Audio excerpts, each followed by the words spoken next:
Hello, friends. Welcome back to Staying in My Lane podcast, Part 1, Divorce, Infidelity, and Open Relationships.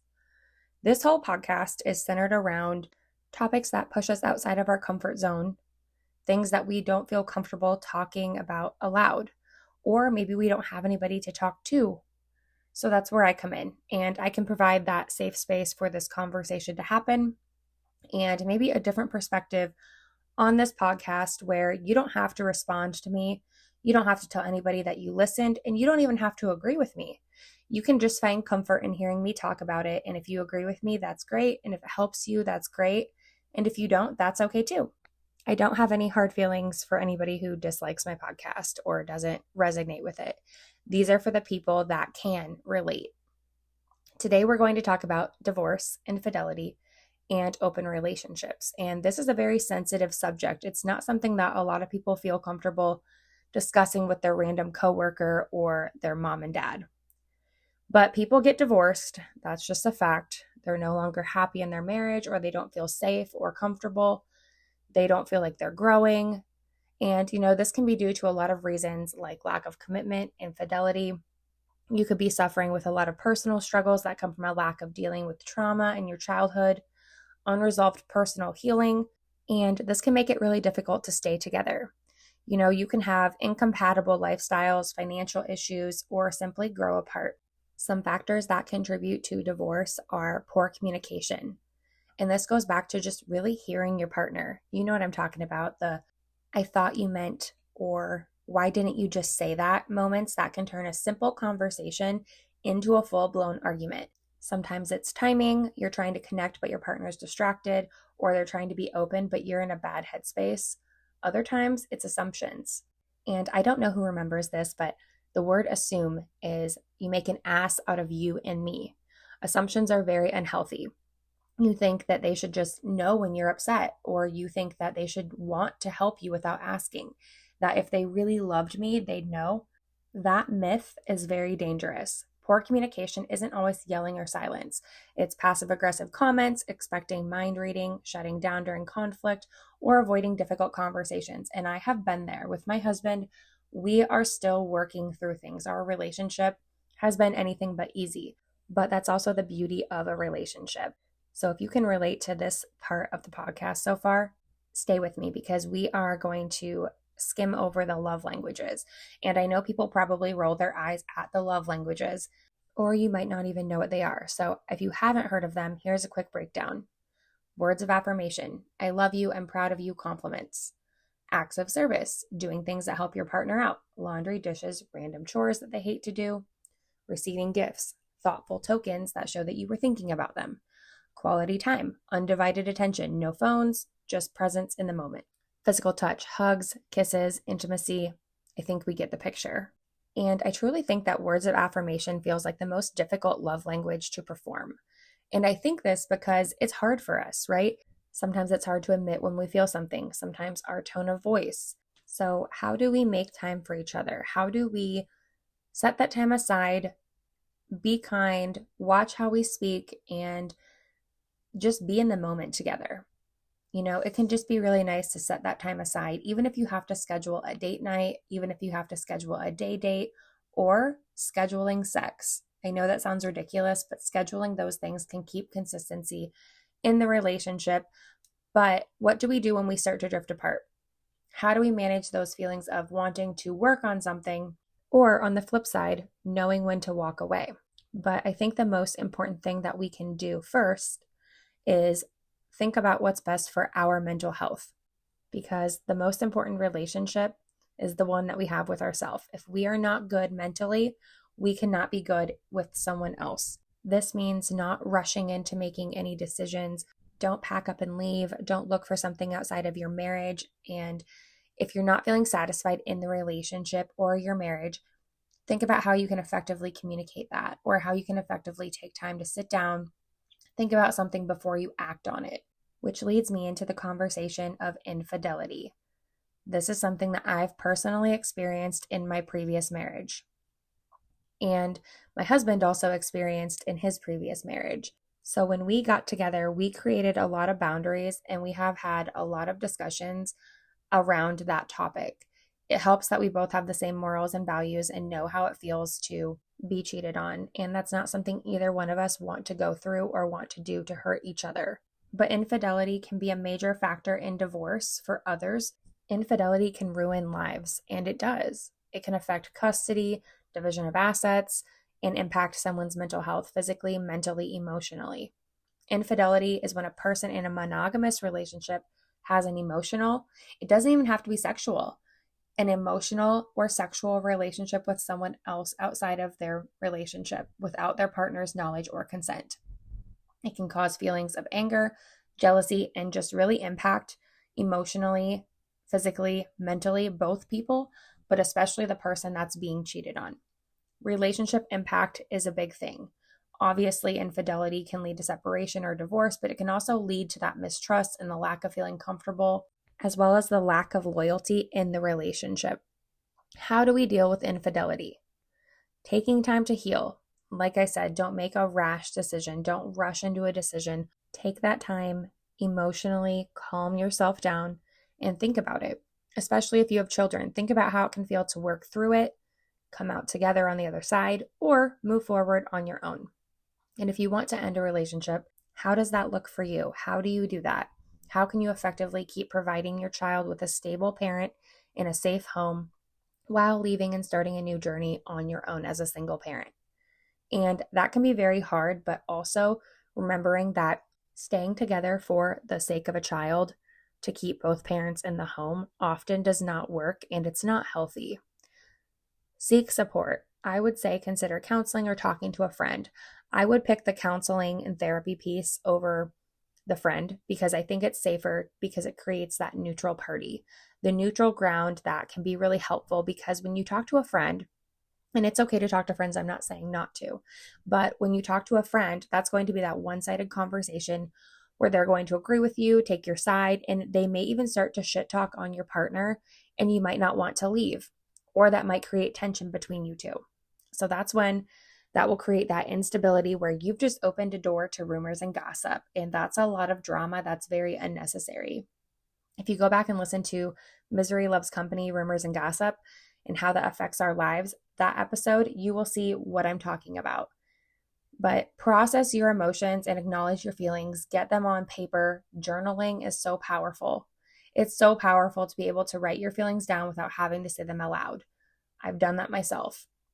Rebuilding trust. Gradually rebuild trust and define those boundaries and what makes you feel comfortable. Whether you're working through your infidelity with your partner or you're moving on and finding a different relationship or taking care of the relationship with yourself. Overall, just really take care of you. Make time for that self-care. I preach that every single episode almost. I just realized that. But be kind to yourself. Take the time to feel your emotions and know that what you feel right now in this moment is not necessarily what you're going to feel 2 months from now, 6 months from now. Right now in this moment, what you feel when you feel like you're swirling in chaos on a merry-go-round that you can't get off, you're going to eventually find peace and comfort later. However, putting in the hard work now, you have to feel your emotions and go through the hard work now, but eventually you will come out on the other side. It's not going to be like this forever. But what about those values in a healthy relationship, those green flags? What about when we look for something that is healthy and has that foundation to build upon? Communication, loyalty, respect for yourself and the other person, being able to be open and honest, appreciate them for who they are and what they bring to the table. I think those are all really important green flags in a relationship. I've talked a little bit about boundaries. My husband and I have set boundaries not only for ourselves, but for each other. And I know there's people who are probably listening who are not my biggest fan. That is fine. Totally fine. If you think, for example, I've talked about this on other episodes, that I control my husband's Facebook page. I don't. We have boundaries and we have set those boundaries for ourselves and each other when we first got together. I've expanded on talking about those. My husband has been on this podcast also discussing these same topics. We have been to couples counseling. We have talked through the hard conversations that has led us to where we are now. Relationships are not easy. We have a rule that we don't have opposite sex friends. I do not have guys who are friends. He does not have girls that are friends. Let me explain. I feel that if my relationship is solid and if I have that honesty and trust in my relationship, this could probably go for many relationships, but I'm specifically talking about mine right now. So I'm going to use that as if I'm talking about my own. If I invite someone into my space, if I open that door, that creates unrealistic expectations as to what's expected from me. And I'm not necessarily saying that this is what's happened to me. I have not experienced this, but when you're talking to friends of the opposite sex, that leaves a lot of room for emotional connection, emotional intimacy, emotional affairs with someone that is not your spouse. And when you add that man on Facebook and your husband's sitting right next to you, but you try to hide it, you probably just opened a door to have that man thinking that you're available emotionally or even sexually. Or when your husband confides in a coworker and texts her without you knowing, that's just opened a door to flirting, emotional cheating, and maybe even sexual as well. That door is now open and both are invited in, which leads to confusion, strain, and a lot of tension and unnecessary issues. That's why having boundaries is necessary. So, quick question: what is emotional cheating? This can almost be worse than sexual or physical cheating because that intimate nature of the communication, sharing secrets, plus the emotional investments and time made by the people involved, which in turn really does place that emotional affair or that emotional connection on the same level or even worse as the sexual or physical part of cheating. Emotional betrayal does inflict a lot of damage and deeper damage beyond just that relationship, as it really significantly impacts the person that's cheated on. And, emotional cheating can break that trust down. When discovered, it can make it impossible for you guys to get back in a good place. Emotional infidelity can be so dangerous because it may look really innocent having a texting conversation or having a conversation in passing with a female coworker or a male coworker or a friend of the opposite sex. And that emotional connection in an intimate setting with someone other than your spouse, you just can't do that. It's damaging. So that's where those boundaries and that communication comes in. You have to have trust and honesty in a relationship.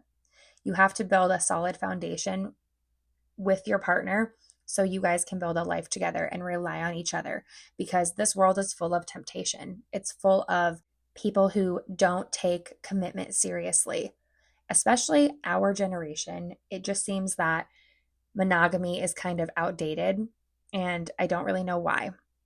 But when I was growing up, my grandparents always fixed everything. We can probably all say that. When our grandparents had something that was broken, they fixed it. They didn't go buy something new or look for a newer model. And that can kind of be related to relationships. We should be fixing those relationships instead of looking for something new, because that something new may last for a little bit, but guess what? That honeymoon stage will eventually fade. Let's talk about something else quick. Social media. Social media makes it so difficult to remain loyal for our generation and younger. And when you're watching your boyfriend or husband scroll through Instagram or scroll through Facebook, and there's naked girls or there's perfectly photoshopped models, that kind of creates that unrealistic expectation. And same can be said for girls. When women are scrolling through their phones and they see men who are perfectly sculpted, drenched in sweat in the gym, that's what they're going to want as well. We really just have a toxic relationship with social media, and it seems to be harder and harder for men and women, not just men and women, to not give in to that temptation in 2025. We are conditioned to think that people are replaceable objects. We are taught to sexualize women and men. We are taught that we can just replace somebody if we don't want them or we get bored with them. We are not taught to value each other emotionally, physically, mentally, spiritually. We are conditioned to think that sex is everything and sex is what keeps a relationship. We see it on OnlyFans and Pornhub and all of these things that are tempting and cause stress, insecurity, and a lot of problems in the relationship. It makes it really hard to feel secure in the relationship when there is so much temptation or pressure to look elsewhere instead of fixing the problems and building on that foundation. It's important to be able to tell your partner, hey, I don't feel comfortable with having this girl on your Facebook, or I don't feel comfortable with you looking at this on Instagram. And when my husband and I first got together, we set those boundaries, not because it's a controlling thing, but because it's a respect thing. And that's where respect comes in, and communication. Having those conversations, the hard conversations, you guys. I know it's not easy and I know it's not normal, but you have to have these hard conversations if you want to build a solid foundation with a relationship that is built on trust and loyalty and honesty. Really creating at the beginning of the relationship boundaries, expectations, that can be really beneficial in building that solid foundation. And creating that at the beginning of a relationship can be better because you know what you're going into and you already have those expectations and boundaries laid out. We really do live in a society that pressures that performance to compare, post, and perform in a way that is toxic. Some of the things that we see online, they're not relationship goals, they're not perfection, they're filters with a side of fantasy.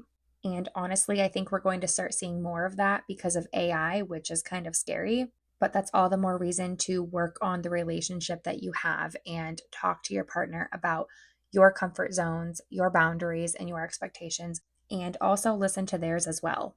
When social media becomes a relationship scoreboard, you stop being present with each other and start performing for strangers. You start to value that validation over connection, likes over love, comments over communication.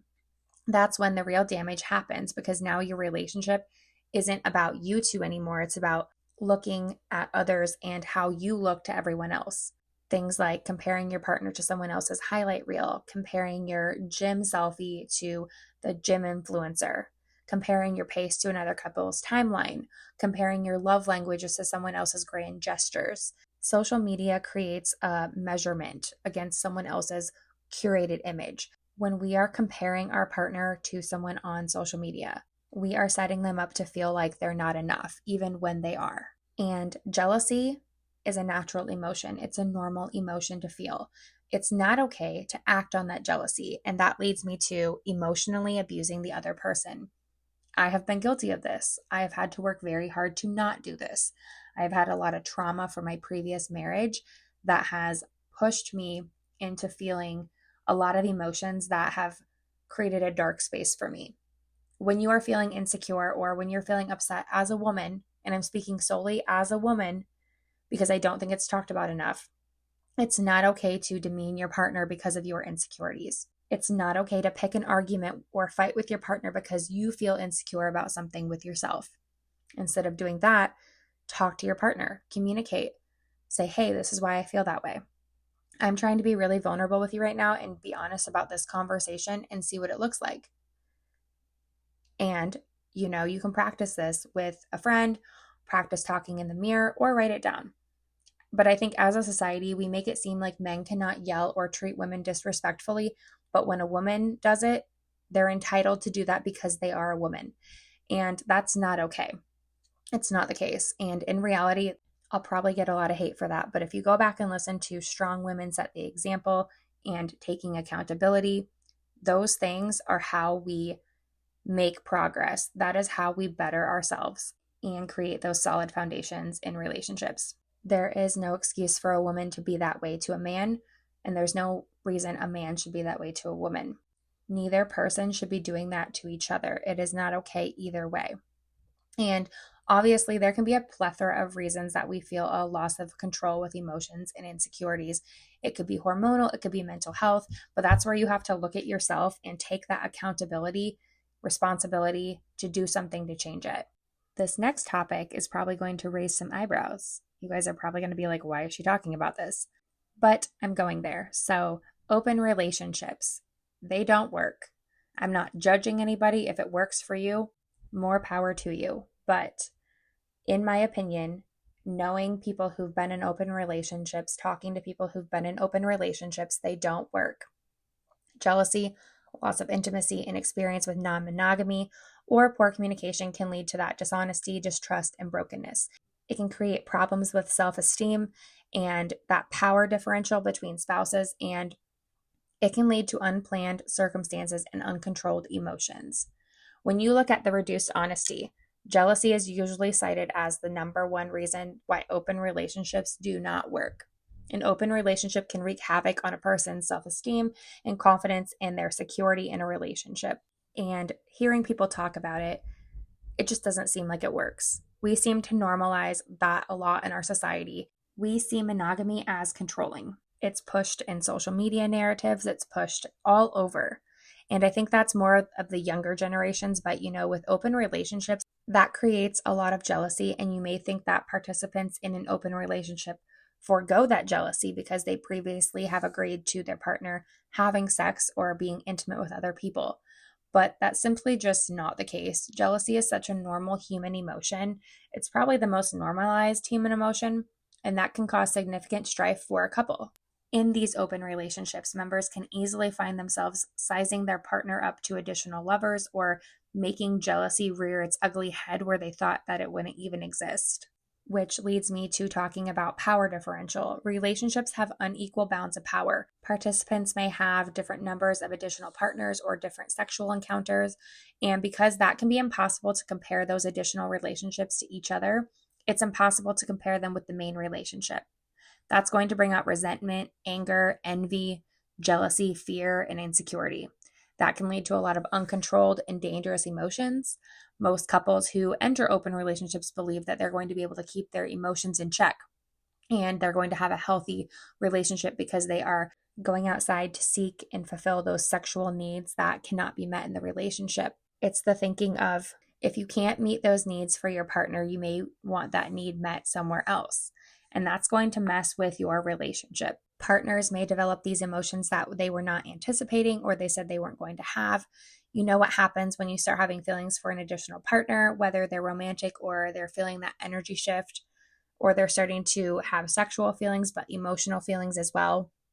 And this really leads to a lot of that reduced honesty in most open relationships. I have spoken to people who are in open marriages and open relationships, and a lot of it does have jealousy and does have a lot of issues with the uncontrolled emotions.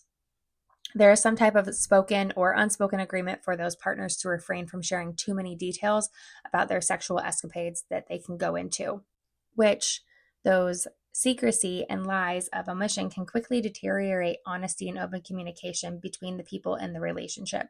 So when the honesty disappears, no matter what, no matter if it's an open relationship or not, you have a problem because that trust usually follows right behind it. So, at the end of the day, if there's a couple who are exploring an open relationship, you can, but I hate to break it to you, that means you're probably not going to be fulfilled, or that probably means that you're already not fulfilled in the relationship that you are in, or that you're not fully committed to the relationship. And while it may seem like a fun idea to explore outside of your relationship or see what you're missing on the outside, this often leads to those complicated issues and intense emotions. And those who are not usually fulfilled in their relationships will probably seek the outside entity to find emotional connection or sexual connection. And that just doesn't work a lot of the time. This is just my opinion. There is no judgment. I really believe that in order to have a successful relationship, those secrets that you keep and those things that you do privately without your partner's knowledge create nothing but conflict, whether your partner knows about it or not. That's going to create conflict. For example, if you are sharing pictures on your OnlyFans and you are doing so with your husband's coworkers or friends, that is not okay to keep a secret from your partner. Whether it's a porn addiction or a sexting conversation with someone that they know, whether it's searching for a relationship outside of your own that turns into an affair, emotional, physical, sexual, most likely all of those things are going to lead to conflict no matter what. It's just a matter of time. So to avoid getting divorced, to avoid that conflict, to avoid having these problems, what can you do to strengthen your relationship, whether you are looking for a divorce or not? I think that these things are all very powerful, and I think that these can help a lot. Commitment. Commit to your relationship. You don't have to look for alternatives when times get tough. You don't have to seek that outside attention from someone else when times get tough. Keep your marriage or relationship sacred. Keep it small. Keep it tight. This goes back to the conversation. Don't look for outside pleasure when you're in a relationship, whether it's on a screen, whether it's in person. Try to find that within your partner. Have the hard conversations. Work on it together. Unconditionally respect and honor your partner. Do not cross that line of disrespect, because once that line is crossed, that trust is broken, that jar is shattered, and it's not easy to forgive. It's hard, and it can be very hard to not hold a grudge. And that can damage your marriage, whether you're able to forgive or not. And that trust has to be there. So don't cross that line of disrespect. Honor and respect your partner. Show them that appreciation for their contributions. If your husband has worked all day, and I've personally done this and I do this a lot. If your husband has worked all day and he takes the trash out for you when he gets home, tell him thank you. For me personally, I love to tell my husband thank you. 2 words. Thank you. Thank you for going to work. Thank you for taking the trash out. Thank you for coming home and saying hello. I know you've had a long day. Thank you for taking care of our family. It can be that simple. Thank you for going to work. Communicate regularly and open up about your feelings and needs, your expectations in the relationship. Tell each other thank you. Show your appreciation. This can lead to that table conversation that you can have once a week or once every other week, where you talk about what you need, how you're feeling, and those expectations. Needs change and fluctuate throughout your relationship, so be honest about all of those topics. Don't be afraid to talk to your partner. Another thing that's really touchy, money. Be honest. Financial topics and discussions make me nervous, but the best advice I can give for this, and I think it needs to be more normalized, is sharing financial goals and challenges. Talk about money. That can lead to a lot of problems in relationships as well. Know your deal breakers and don't tolerate behaviors that are unacceptable to you. Talk about it. Let your partner know before you get into a serious relationship. Having these conversations before or early on in a relationship helps you not go into something blindly. The next one is an honest slap in the face. Get a grip on your past. Don't let those unresolved issues, unresolved traumas affect your present relationship. And I am so guilty of this because I let that happen for a really long time. It really affected my relationship for a pretty long time, but you can heal from it. You can forgive each other. You can talk about it, take that accountability, and get your power back by admitting your faults and working on that. Work on listening, active listening, criticizing your partner. Just don't do it. Talk to them. It's a simple, hey, I'm seeing this. Not, oh my God, I can't believe that you do that. And these are really hard, right? Because we want to listen and understand. We want to do those things, but it's so hard when you're trying to use active listening skills and you're feeling a lot of emotion. It can be hard to navigate that because when you hear something that's either uncomfortable, awkward, or something that you don't believe to be true, not interrupting or getting upset takes a lot of self-control and willpower. Focus on the marriage you want. Focus on the relationship you want. Don't compare yourself or your relationship to others. Give each other space. That's a hard one for me. Still is a hard one for me because I have had abandonment issues in the past where people who have been close to me have just stopped talking or given me silent treatments rather than talking, and it makes me go into a fight or flight mode. So communicate that to your partner. Respect each other's space. Respect your partner's needs for privacy and independence when you're in an argument. If you guys are getting too heated with each other, take time, take that hour to separate and walk away. That comes from my husband's perspective because I tend to be a fixer and want to fix things right away. And it's been hard for me to realize when I'm in that moment, I can't do that because I'm too escalated. So come back to it when you're calm. Work on your health and your wellness. Take care of your physical health, your mental health, your emotional health, and your spiritual health. Really work to keep that connection, whether it's going on a walk, reading the Bible together, talking about your motivation in the gym, doing couples therapy even. Those things are very healthy and beneficial. Having date nights, keeping that romance alive, keeping the spark alive. Do everything to not fall into the roommate stage. Keep the sex in your relationship. Have sex. Do fun things together. Go to concerts. That's one of the funnest, most exciting things that my husband and I do together. We find concerts that we like or comedians that we like to go to. We get a hotel and we have a blast. Those are the things that are going to keep your relationship moving forward. Having each other to prioritize each other, prioritizing each other over your children. Because if you are not happy in the relationship, and this comes from my personal experience, if you are not happy with each other, your children are going to know. If you are arguing, your children are probably going to know.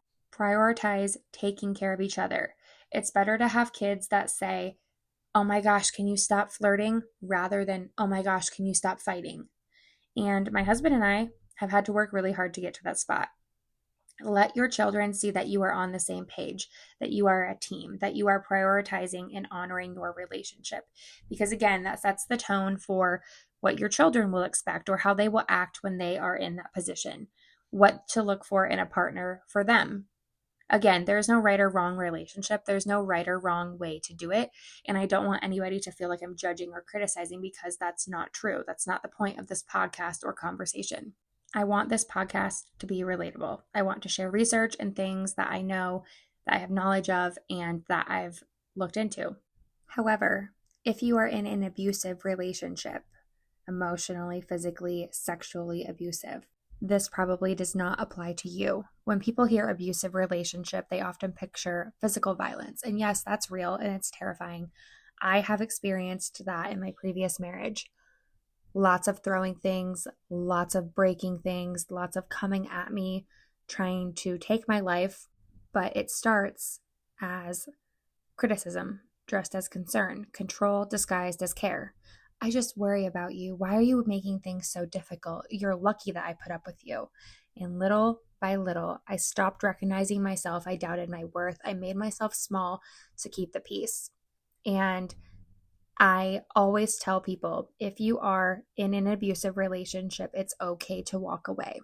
There is rarely one moment where everything snaps. For many of us, it's a slow build, a series of red flags, bruised self-esteem, isolation, and fear. And one day when I was in my marriage, my first marriage, I realized that it wasn't love, it was control. And it took me a long time to realize that. Leaving was the hardest thing that I ever did. My ex-husband lived a double life. Along with the infidelity came a lot of abuse. I'm just going to add in here that leaving takes planning. Leaving safely takes planning. It takes support. And if you need that, document everything. Messages, photos, dates. Reach out to someone that you trust. Call a hotline. Make a plan.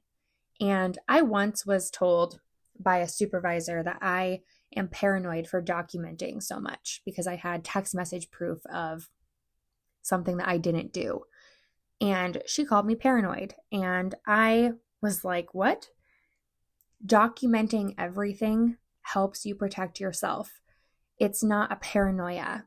And I learned that, little did she know, I learned that through my abusive marriage. I learned that documenting everything kept me safe later. Documenting my text messages, my photos, journaling experiences that have happened, all of my documentation allowed me to show the truth later on. And ever since then, I've documented. I have documented everything. I keep every text message. I keep every single picture. I keep everything. And I put it on a USB drive so that way I can share if I ever need to defend my name, if I ever need to show somebody something. And it's not a paranoia. It's what I learned when I was going through leaving an abusive relationship. My attorney shared a very wise piece of advice with me. If it wasn't documented, you can't prove it. If you didn't document it, it didn't happen. And I have kept that mindset through every aspect of my life since. So with that being said, look for part 2 of divorce, infidelity, and open relationships. And if you want to reach out to me on YouTube, and you can comment on one of my videos. If you have questions, if you have ideas, reach out to me on Facebook, reach out to me on Spotify, Apple Music, Amazon. There's tons of places to reach out and listen to my podcast. But for now, if you have questions or have topic ideas, comment on YouTube at Staying in My Lane Podcast. I hope you guys have a great week. And as always, I will see you later.